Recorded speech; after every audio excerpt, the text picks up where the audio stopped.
Thank you for joining me today. Welcome back to the Varkha Chulani channel. As you may remember, in the first episode, I spoke about building emotional muscle by going to a qualified therapist and made an analogy between going to a gym to build physical muscle and coming to people like us to build emotional muscle. A lot of people wrote back not very clear as to what I meant by building emotional muscle. So let me illustrate it with a very simple example. You are in a relationship with a boy or a girl and you've been dating each other for a number of years. Unfortunately, the love has died and the relationship has been ended by your partner. You are devastated. You're a mess. You beg and plead to ask her to take you back. Unfortunately, she wants nothing of it. You start obsessing. You begin to stalk her. You send her incessant messages. Nothing seems to work. Then you reach out to her friend and plead with her friend to try and reconnect you back. But to no avail.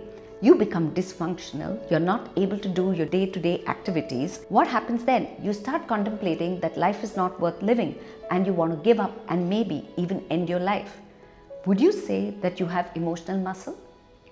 So what would I do if you chose to come to build emotional stamina in a case like this?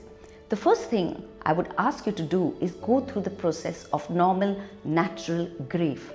Loss allows or brings to the surface tremendous emotions of sadness, grief, regret, and of course intense disappointment.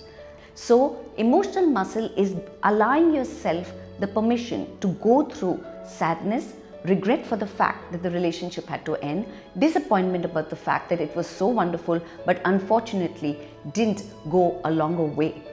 After having done that, the second thing would be to help you accept the unfortunate and unlikable truth. Please understand, acceptance does not mean the same thing as liking what has happened to you. Acceptance only means admission. The minute I admit to myself that the relationship is over, in a way I feel liberated.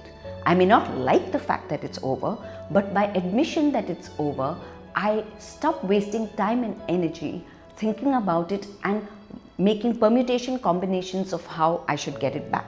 So, besides allowing you the process of grieving, feeling extremely sad and regretful, the second step to emotional muscle building is to accept all unfortunate truths. Yes, they may not be likable truths, but they are unfortunate truths.